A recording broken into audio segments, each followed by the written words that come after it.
It's another beautiful morning, guys. Welcome to the Younib Breakfast Show, your daily dose of inspiration and information. So, guys, today we have a very interesting session. We have a very interesting session lined up just for you guys. And just before we delve into the topic of today, let us first get the bite of the day.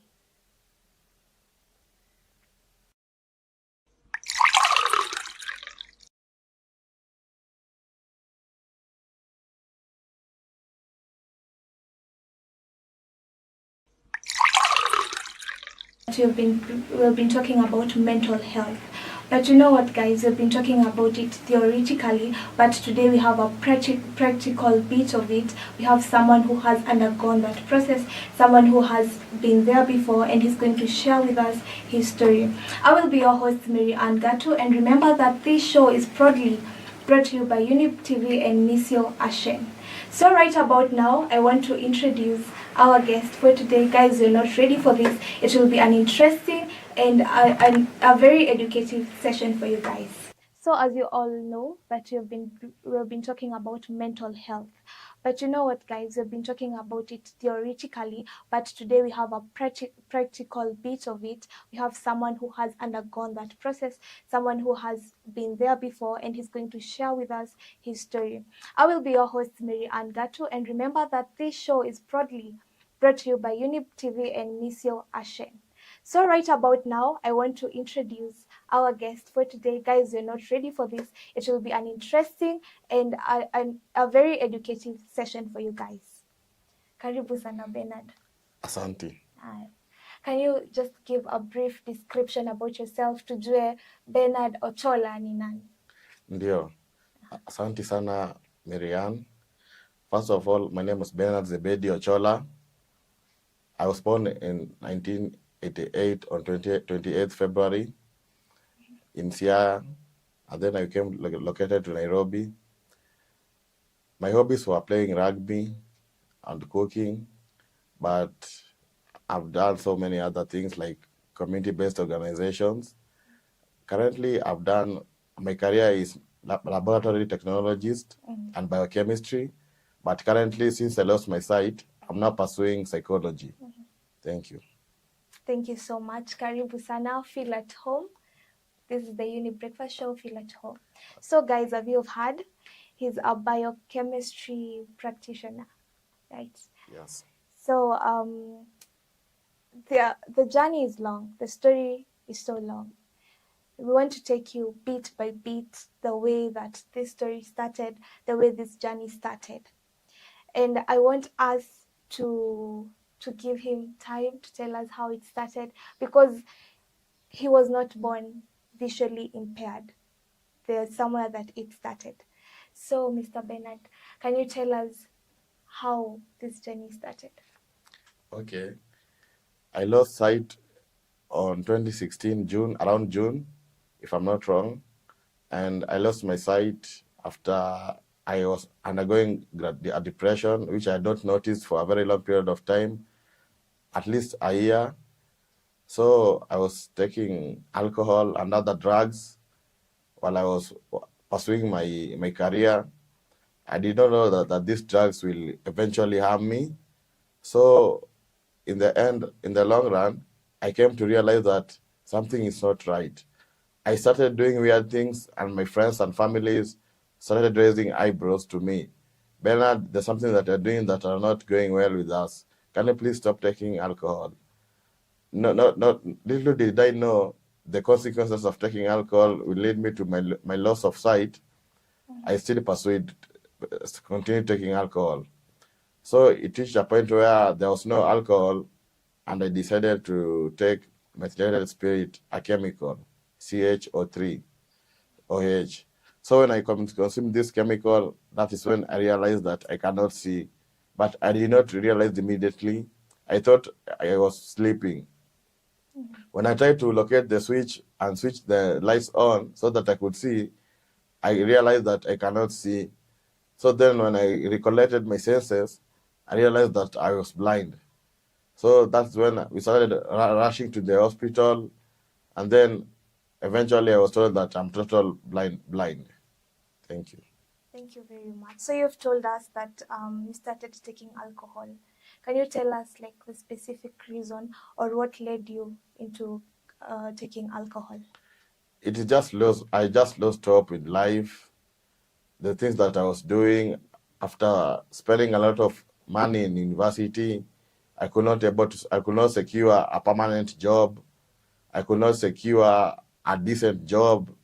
All I could do is just hustle. So that made me develop some sort of negative attitude towards education. I don't know if it is in this country only or other countries. There are also this kind of challenges. So I started taking alcohol because I just lost hope in life, and I realized that all the things that I'm doing are not going straight. But all I can say is that for now, I stopped taking alcohol. Okay, so today we are here to talk about mental health and how it has affected a lot of people. And since you've been there, can you tell us like what do you think can lead to mental health really? The peer pressure, when we are hanging out with our peers, and some are from posh life, others are from the not so humble life. When they come together, there are some people who usually have access to this kind of drugs. So when you start engaging yourself in these drugs, when these drugs become scarce, it will lead to mental illness, because you'll have to realize that you'll have to suffer withdrawal symptoms. Another thing is loss of job, or unable to secure a decent job. A person becomes depressed because you have to put food on the table, you have to dress well. So there's so many other reasons. Another thing is also that can lead to mental illness is change of environment. You can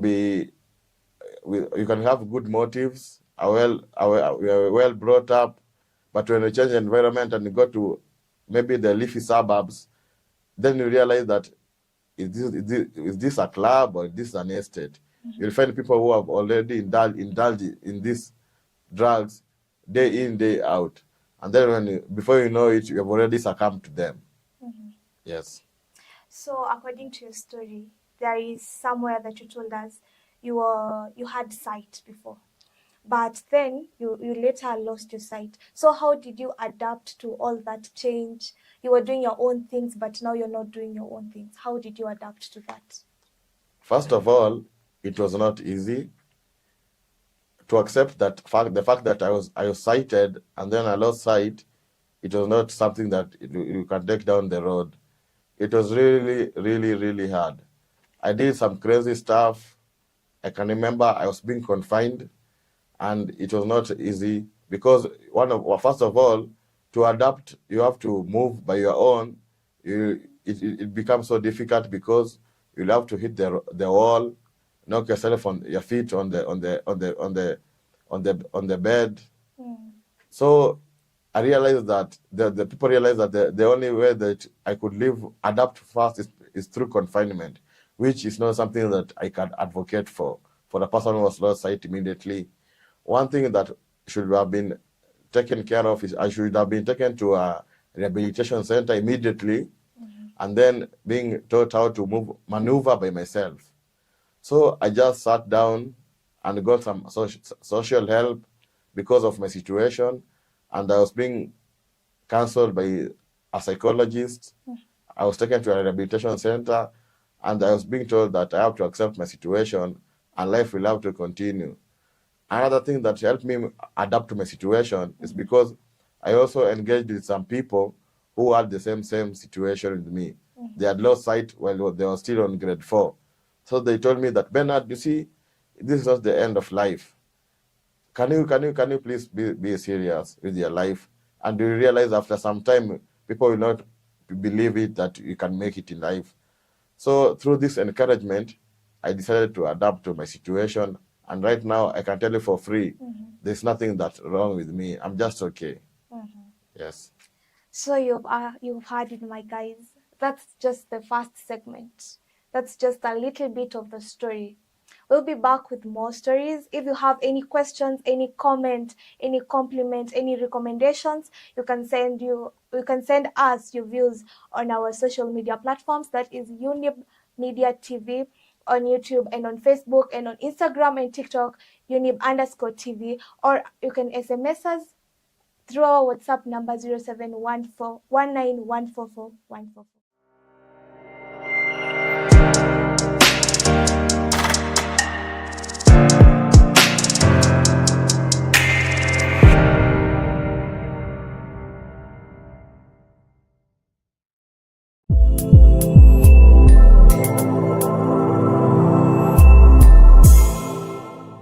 Welcome back, guys, to our show. This is Younib Breakfast Show with me, Maryann and Gatu.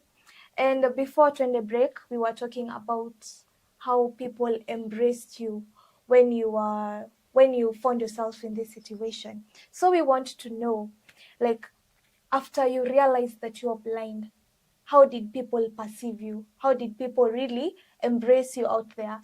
Because you had so many friends, you had family around you. How did they accept you? Okay, it was not easy. First of all, wale maboys tulikuwa nao mtaani walikuwa wananilenga sana. Wanaangalia wanacheki mzee Benard amelala pale kwa estate pale nje, amejifunika duvet, ametoka kwa nyumba amehepa kwa hao. Wananipita tu. Hata wanisalimi. Hadi nikauliza na denge fulani. Benard, sulikuwa na baya wase geji ile siku mzee jo pale redeems. Mbona sasa wanakupita kwa mtaani anataka kusalimi? So life haikuwa easy. So mimi nikadecide sasa because mabesa zangu amenilenga hivi, wacha pia mimi pull strings together, ni get back on my feet, ndo life yangu and move ahead.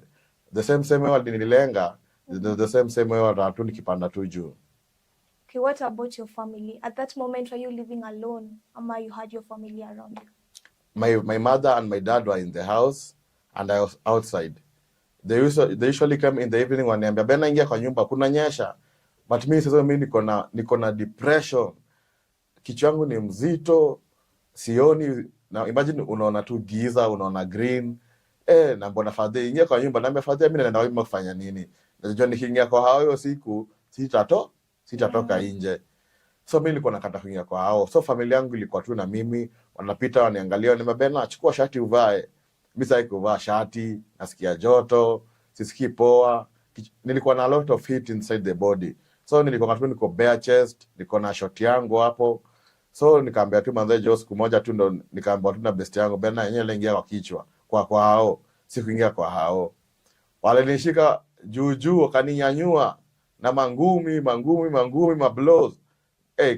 Kwa nyumba na madent kibao manze, sikuamini hiyo siku. Nikaona sasa kama nikaumia mgongo, nikaumia miguu, nilikuwa toka damu. Nikaingia kwa nyumba, nikafungiwa kwa nyumba. Mimi nikakimbia hapo upstairs. Nikapata mlango wa balcony iko wazi. Mimi nikaruka kwa mlango wa balcony hadi kwa ground floor. Pup. Karibu hata nijiue, imagine. Mimi sasa ningekuwa nimenyuria manze wase. Wait, at that moment, watu walikuwa wanajua ukweli hauoni. Walikuwa wanajua sioni, nilikuwa nisha lose eyesight. Sasa mimi nilikuwa nakata kuingia kwa nyumba because nilikuwa nafungiwa kwa nyumba. Mimi nilikuwa nataka kuwa na freedom. That sort of independence that I had is what I needed it the most. Yeah. So ulikuwa unaamka, unaenda nje just without your shirt, unakaa huko nje. Like how okay, what made you do that? Ama mbona ulikuwa unataka kukaa huko nje? Nilikuwa nataka kukaa nje because nilikuwa nataka pale. I wanted to feel like I'm in the family. You know, I'm an outgoing person, I'm an extrovert. Mimi nilikuwa mtu wa mtaani. Hata po kwa esto nilikuwa chairman kwa estate in a community based organization ya garbage collection, sanitary, ilikuwa inaitwa Keida ama Cheda. So mimi nilikuwa mtu wa mtaani. So my boys nilikuwa lazima tugoteane nao, niaje Bena uko fiti, niaje uko poa. Hivyo sana mimi nilikuwa nataka. So kwa hao ilikuwa ni ngumu sana. Sasa mimi nilikuwa nitoke nje, nikaenda na boys. Sasa boys wakawa kama wanilenga. So mimi nilikuwa na feel vibaya. Mimi nilikuwa msick, nilikuwa under depression, niko mentally challenged. Na imagine sikuwa napata any assistant by then. Because sikuwa cooperative. So did your parents, umetuambia ulikuwa unaishi na wazazi. So did your parents help you in any way? Yes, they help in. Eventually, they had no choice. Wale come through for me. Jo after alianza kuvunja dirisha kwa hao. Mzaya akaona hapana manze jo nabe amepitisha extension. Ulivunja dirisha? Nilivunja madirisha kwa room, kwa bedroom nikakata extension.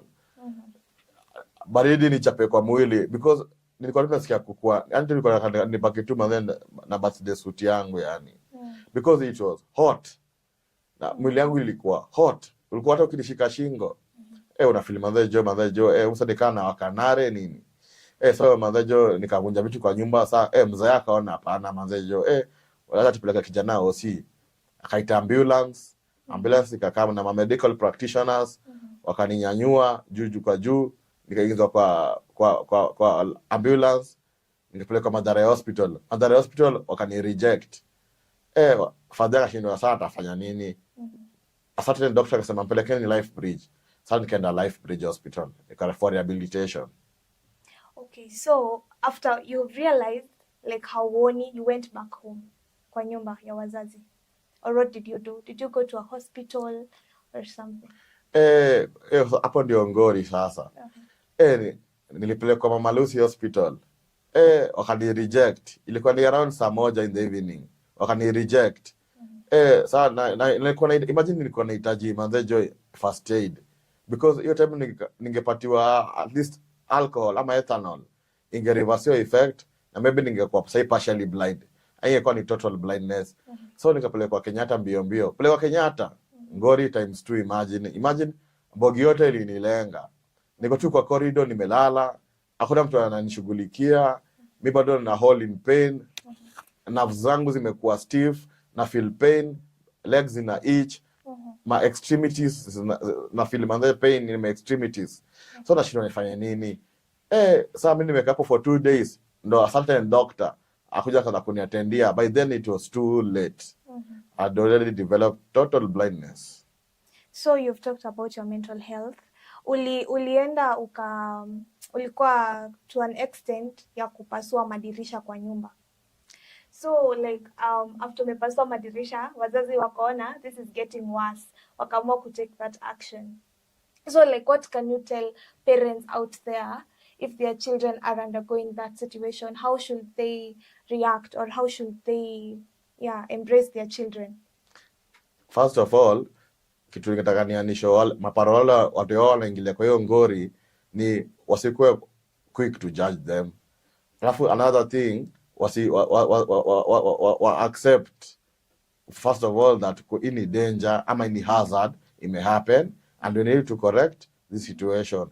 Kuna avenues za assistance huko nje, but one thing ni kama sisi as Africans in quotes we are afraid to speak out such some mental issues in our families.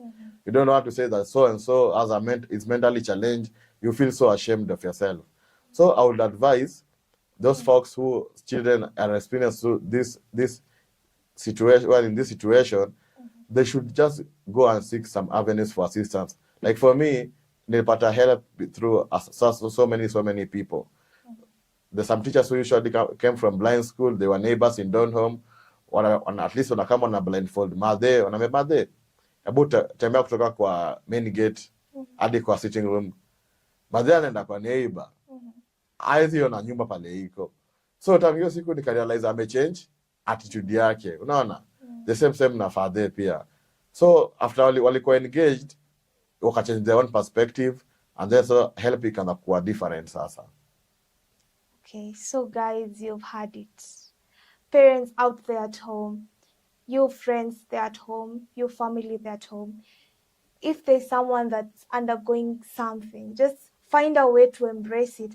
Find a way to embrace them and support them, not just leave them to suffer. So guys, I want us to go for a very short, quick break. But remember to text us to our WhatsApp number or SMS number 0719144144, or communicate to us through our social media platforms. That is Younib Media TV on YouTube and Facebook, on Instagram and TikTok at Younib_TV. See you after this short break.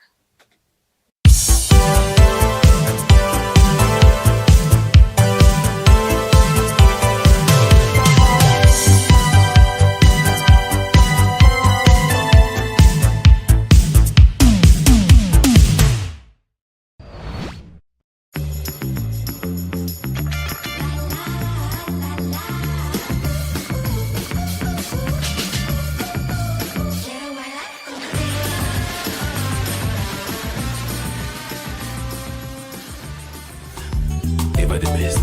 Hallelujah.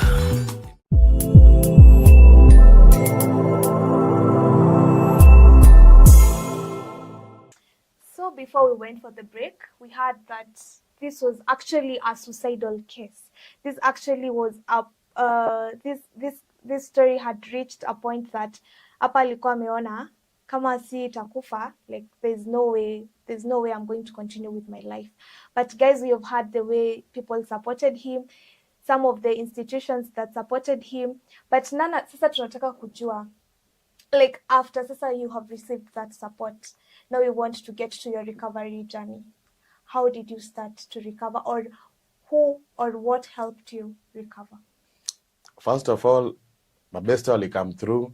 Mbogi ya mtani finally walikama kwamba anafaa kuni support. There's a lady by the name of Sister Mercy, Brother Joshua, who used to come to me every Sunday. Wanaongea tunaenda church, wanabeba na gari. So niliambiwa ni seek God kwanza. First of all, the most I at least nikae tu chini niongee na yeye. Mambo tu venye tu naweza pata usaidizi.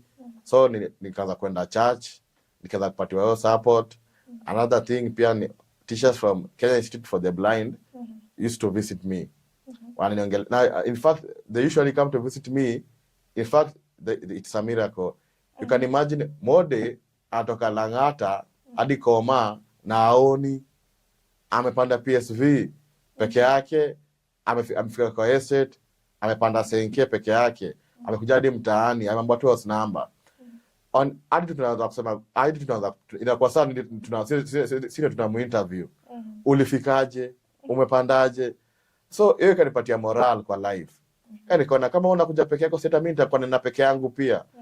Kananiambia jo Benard, hii life iko hivyo. Accept situation yako, alafu God atakuguide through. Hakuna kitu ngumu kwa hii life.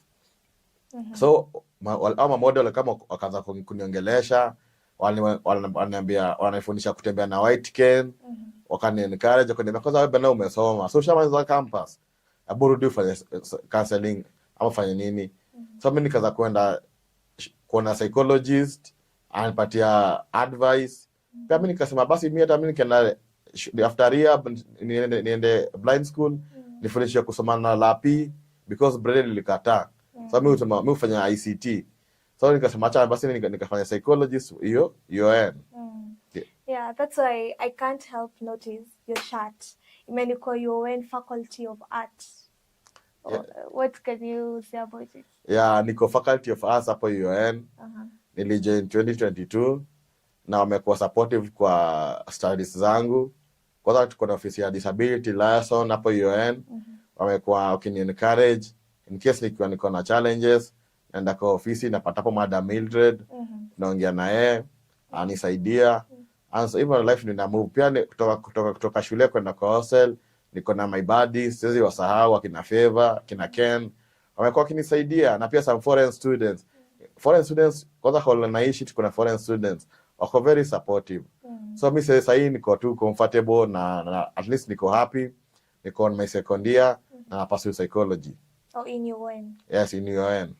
Very nice. That's nice. So, talking about your education journey at university. So, you told us that you have done biochemistry. Yes. So, when you were doing it at that time, you were okay, you had your sight. Yes, I was sighted by then. Yeah. So, what are the challenges that are there? Your time when you look on some like when you're saying, are you facing any challenges, or is there any difference between now studying psychology when you're visually impaired na hiyo time when you look na somo kwa unaona? Is there any challenge? I cannot say there's any challenge because nime overcome challenges.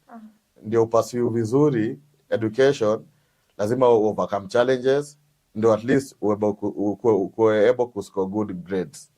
Mimi ukiangalia results zangu sasa za campus sasa niko na mangazi tu. Manze. Okay. So no matter what, no matter how you look, no matter what happens in your life, you can still study and become successful also. Yeah, you can still study. Everything is normal. Yeah. Hata ukiniangalia sasa hivi jua mimi sioni. Hadi niko visually impaired. So hata mimi naweza encourage ule mtu, ule youth, wale ile mbogi kwa mtaani ime lose hope. Uswai lose hope. Ama mtu akuambia ati how do I make it in life. One thing naweza kuambia for free is that kuna so many opportunities huko nje, na once umeaccept uko na flaws na unaweza pata assistance, work on them and you live a good life. Okay, so you've told us ume study psychology, and the reason as to why ume study psychology, you really want to help these people who are undergoing a lot. So are you planning to start up something like a community or something to help out these people? Yes, I'm planning to start a community, an organization by the name of NOFADA, National Organization Fighting Against Drug Abuse. I'm going to start that organization, at least mostly to enable the boy child and the girl child in society, to sensitize them about these drugs that they are using them. It is really ruining their lives. Mbogi yote iko mtaani atumia madre. Umekaa zabe the whole day unangoja msee wa jaba kuja hapo hivyo ati ndio ushike jaba. Hiyo sio fiti. Huku nje kuna mboka, enda usikume mboka mtaani. So me nitaanza hiyo organization with the name of NOFADA. At least make sure at least me give back to society. Mimi nimsa ku give back to society. Hapo mbeleni kwa nimemba tulikuwa tunabeba gabation. Mimi niko napenda ku give back to society at least for once and for all, una appreciate watu kwa community. That's really nice. So maybe kuna mtu uko nje anashindwa atafanya nini, ama kuna mtu uko nje ana go through depression, kuna mtu ana go through a lot and wanashindwa tutafanya nini. So from a personal experience, what can you tell them? What can you advise them? From a personal experience, I can tell you for free that when you are suffering from depression, there are usually some antidepressant drugs that you're supposed to consume every day. And as time goes by, you will realize that you will start to withdraw from these drugs. So just get some assistance. If you go to a psychiatrist, amekwambia ati niaje utakuwa na meza hizi tembe, meza dawa, alafu ujue si for life. Itafika some point uta withdraw, hata kama ni for a very long time. Okay, so me, I'm curious about how do you go through your day-to-day activities? How do you carry yourself through your day-to-day? Or is there any help that you get from people nowadays? Nikiamka nafanya tu the norms, naingia kwa shower, na brush nini, najifanyia kila kitu. Cleanliness ni personal hygiene, najifanyia mimi mwenyewe, na room yangu hata ni safi, na wash my clothes. Hizo zote tulifundishwa blind school. That is the good thing about rehabilitation. Alafu nikimaliza napigia best yangu anakaa, tuko na psychologist the same class, ni comrade kama mimi, then we take meals together.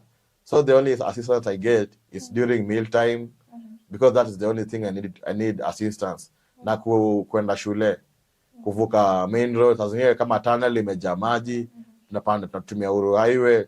So I need assistance, somewhere to help me cross the road. And I really appreciate, because God has really come through in my life, and He has helped me. So for now, I cannot complain. Do you live alone right now? Right now, I'm living in the hostels, and I have a single room by myself. So you wake up by yourself, and you go and do all those things yourself. What about when you're crossing the road and you have no one, you're alone? How do you get people to... If I'm crossing the road and I realize there's nobody, I cannot cross the road. I love to wait until I hear some footsteps. You know, they say when you lose your sight, there's another sense that has increased. So my sight, my hearing is very, very sharp. So I love to wait for somebody who also wants to cross the road, and then that person will grab my hand, and he or she will assist me to cross the road. Are there people who refuse? Kuna mtu atakata tu aseme sitakuvukisha? You have to look at the motive. First of all, you have to engage that person. Ukiambia mtu akushike mkono, ukirealize anakushika atina madharau, anakushika kidole moja, naambia tu acha. Mtu akusha grab mkono hivi, because hata sasa I'm speaking here, kuna 2 students wako sighted, hawana disability, wamegongwa na gari juzi, imagine jua kuvuka kwa highway. Tunnel imejaa maji, hatuwezi tumia tunnel. So tutatumia Uru highway. So our students waligongwa na gari na wako sighted. So kama mtu wako sighted anagongwa na gari, mtu aoni na umeshikwa kidole moja, so unakata tu. Ndio. That's really nice. So una recommend nini kwa watu wana undergo mental health huko nje? Una recommend, what are the recommendation, like the health recommendations you can give them? I can tell them, first of all, that they have to take medicine. Yeah, it really helps. Because the one thing, hizi dawa za kawaida as it cross BBB, the blood-brain barrier. But when you take these mental drugs, they cross the blood-brain barrier. And they will really help you a lot. Utarealize kuna some changes ndio ita increase appetite. Hiyo sijakataa. Lakini for free, utarealize kuna some improvement kwa mwili yako. Mwili yako itakuwa na a lot of improvement, na with time ita change na uta feel poa. Yeah, let me ask this. After taking those drugs, the antidepressant drugs, did you have any side effects, or do they have any side effects? First of all, if you don't take those drugs, you start hallucinating. For me, let me tell you my experience. There's a time I could not have I had developed some financial constraints. I could not afford those drugs. No, they're not given for free here in the government premises. You have to buy them.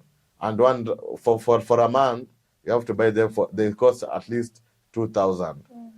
So there's a time I did not have money. So I started hallucinating.